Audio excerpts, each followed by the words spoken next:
Hello there, referees, non-referees, whoever's watching this video. My name is Ant, I am the man behind the referee forum, and I'm going to keep this introduction super short. A few days ago, Keys to Referee had an open Zoom chat with Mark Halsey, Keith Hackett and Roger Dilkes, and they discussed some of the things that are kind of hot topic in refereeing right now. I've made a little highlights video from that Zoom chat, and that is what you're about to see. In it, they talk about VAR, they talk about it they talk about it going from IFAB to FIFA, the politics behind it, and there's a couple of match incidents in here as well. Jamie Vardy kicking out on someone's face, I think it was Mustafi's maybe, and of course handball, which all circles back to VAR again, and why Mark Halsey's dogs are stealing the show. Enjoy the video, and if you've got any comments, just drop them down below.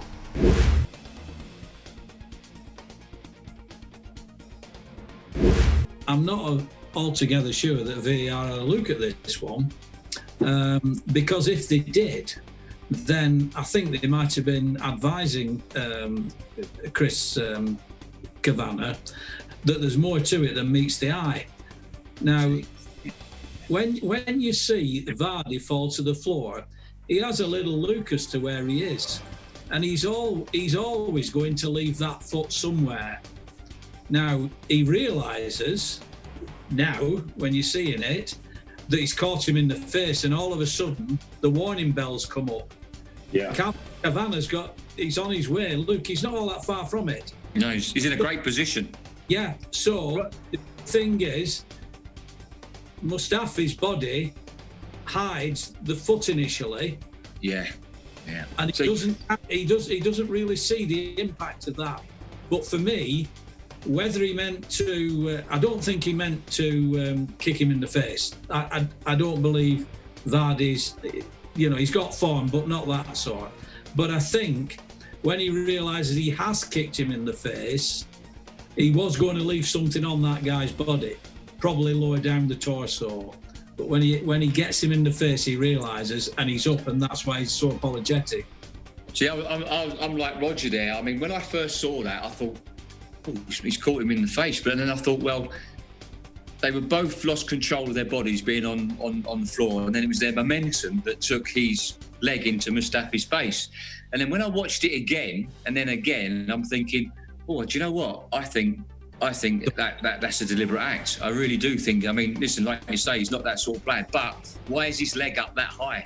I was surprised. Listen, although Chris Canavan's in a great position, I think I would have been doing the same as Chris Canavan, because I'm thinking, well, that looks like totally accidental, because both players have lost, trying to regain control of their momentum, because they've lost control of their bodies, both of them, because they're on the floor.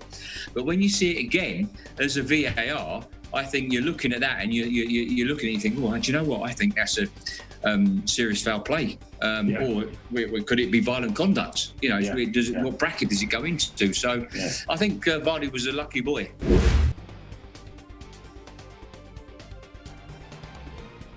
So for me, I think the IFAB, I think the PGMOL have had sufficient time, and I'm not aiming my sort of gripe at one individual. David Ellery.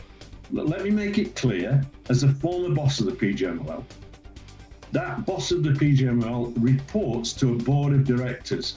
So you have the equivalent of the CEO of the FA, the Premier League and the Football League sitting on that panel. And the referees, manager of referees, David Ellery, of referees from the FA sit on the management team and sit in the board meeting. So they're all complicit here. They've all damaged the reputation of English refereeing. And if you think I'm getting passionate and upset by that, I am. Because we've got good referees. I don't care what anybody says. I'm watching championship games. I'm seeing the potential of good referees coming through. I'm seeing referees who've made it, like Chris Canavan. I'm now watching Peter Banks, and I'm saying he's a good referee. And I'm actually saying don't spoil him. That is a fair point. And I'm seeing people who are our very top referees, Michael Oliver and Anthony Taylor, used consistently, and the top class referees, but they are being let down by the PGMOL.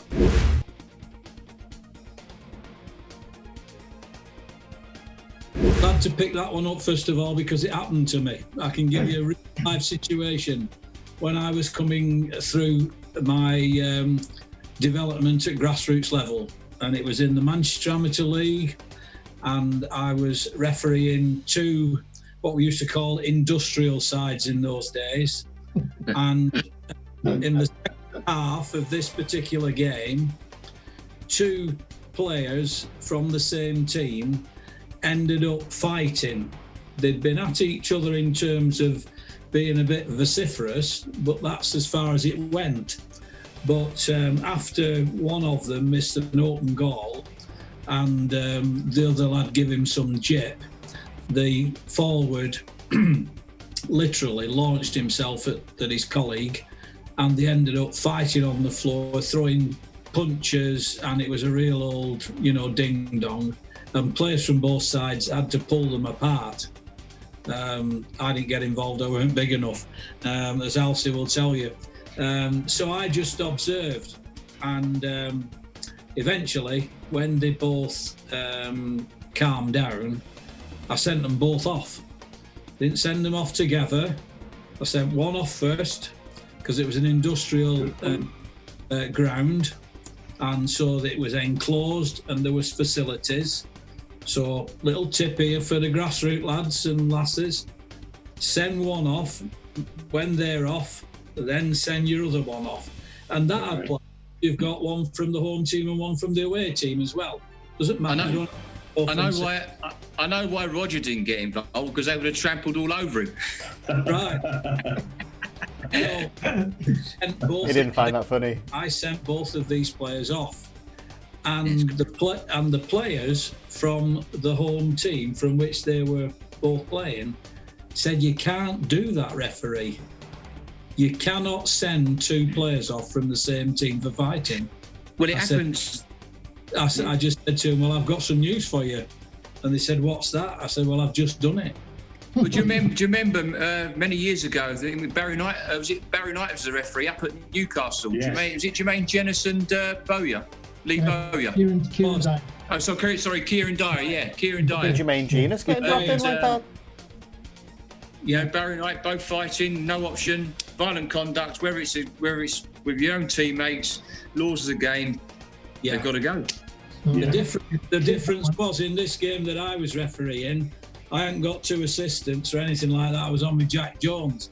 So when I went into the dressing room to the game, because this was in the second half, I got changed. I want to get out of there as soon as I possibly could, Anyway, there's a knock on the door, and this guy came in, and he said, "Oh, good afternoon." He said, "I'm such and such a body." He said, "And I've been assessing you today."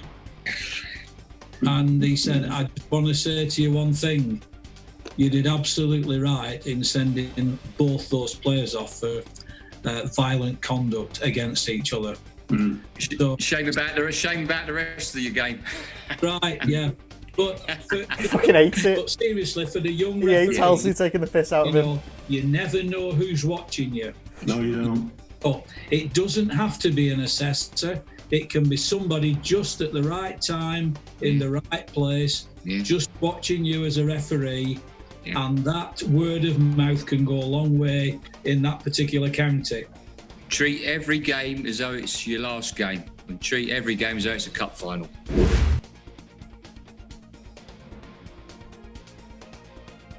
Keeper. Well, Keith, over to Keith. Done that a few weeks ago. You've touched on a hot topic, as far as I'm concerned, for over recent years. I mean, what we're seeing, first of all, we've got to take fans into account here, and fans are paying a lot of money in order to secure a ticket for a football match. Mark's obviously got domestic problems. Some naked fellas coming downstairs as well. The outcome is that it's just naked lady. We had a situation where my view is very strong in that I don't see referees stopping the watch like we used to. I think it's difficult for the referee. He's got a load of work on now, much more work at the elite level. So for me, I've been saying for the last couple of years, we need to introduce an independent timekeeper. Other sports have that, boxing and hockey, and I think that when we do that, it'll ease this problem of pressure on the referee for playing them out of time, because we don't genuinely play enough added time. Agreed. I've got to say, I'm not a fan of the drinks breaks. I'm not a fan of the 5 substitutions for next season. But is that coming in next season, the 5 substitutions? Well, I mean, at the moment they've got it as a COVID type arrangement, but I'm hearing that plan is to extend it. So yeah, we could see that. And there's nothing confirmed on that. You're changing half your team, aren't you? What happens then is that the coach will have about 9 subs on the coach with the rest of the team. I mean, it's like a massive cost.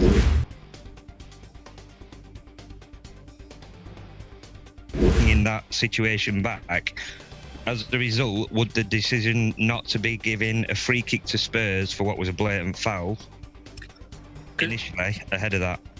Can I start that one off, guys? Listen, I totally agree. I totally agree with you. I mean, for me, the new handball law at present is an ass, and we knew we'd have these problems. I mean, we had the same situation, I think, at Bramwell Lane with Declan Rice, when West Ham scored that equaliser. Now, it started 45 yards out.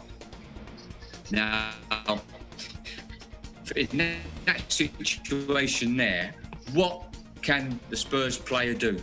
What can he do? The ball's been walloped at him and it's hit his arm, okay? What can he do? Now, for me, a ball that comes across, comes to Aguero, it accidentally hits his arm and puts the ball in the back of the net. What the consequences of what happens next, correct, you disallow a goal, okay? You disallow it. But on those situations, it absolutely needs looking at. So for me, I think I mentioned this last week, if I was still operating on the referees list, I would insist that I would want to go and view that monitor on that decision. And like you say, there was so much time. There was so much more time for the Sheffield United defenders to make a challenge on Kane. The phases of play, it was a second phase, third place, he's got into the box. There was so much time for the Sheffield United players to defend that situation. And I would have put my head above the parapet and I would have gone to that VAR monitor and I would have just gone, do you know what? That's a goal. So, I wouldn't worry about the consequences. Sometimes it's about the game of football, not the laws of the game in situations like that, in my personal opinion. I mean, we saw it this weekend. We saw the Man United game against Bournemouth. There was 2 handballs. I think one was by Smith and one was it Bailey? One where it hit his shoulder. Smith, listen, the ball's come across, his arm's in a natural position, he's hit his arm, Mike Dean's given a penalty. Now, what you have to ask yourself, in law 12, handling the ball, were the first one with Smith, was that a deliberate act? Was that a deliberate movement of the arm to the ball? And you've got to say no.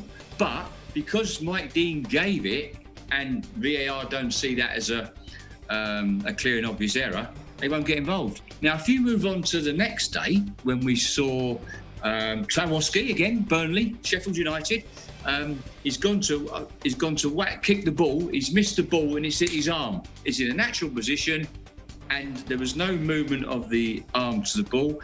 And quite rightly, in my opinion, the referee didn't give a penalty, which was correct. Now, had Mike Dean not given a penalty, I would have said exactly the same. For me, that's correct because it wasn't a deliberate handball. His arm was in a natural position, no movement of the arm to the ball. So there is, I mean, the handball law is in favour of the defenders at present, but I think it needs looking at and it needs defining and refining for next season, because instances like we saw with Sheffield United, Tottenham, I don't know what the other guys feel, but for me, they're goals. Cool, so there we go. They were the highlights from Keys to Referee and their Zoom chat the other day. I think they're doing these quite regularly, about once a week. If you want to check them out, the website is, let's go right here. It's keys2referee.co.uk. I'll have to check that, but whatever you're seeing on the screen right now, that's the website to go to. interesting stuff, well worth having a listen to. And of course, if you haven't already done so, please like, comment, subscribe to the channel. And there's loads of refereeing content being coming out these days, just because there's not really much else to do. There's no football to referee, not in the UK anyway. But what about where you are? I know there's a lot of referees from around the world. Is football back to normal for where you are? Let us know. And also, if you want to get involved with Referees of the Final Whistle with Ant, Martin and Nathan, we are always looking for guests to come onto that show. So no matter what you are doing, what your level is, how old you are, where you're from, that doesn't matter. Come on, share your stories. We look forward to hearing from you. I'm going to stop talking now, shift over this way and allow some links to just pop up on the screen. This side, they're not here, there's no space, they'll be here. Subscribe and a playlist, I think. That'll do. Thanks for watching. Adios muchachos.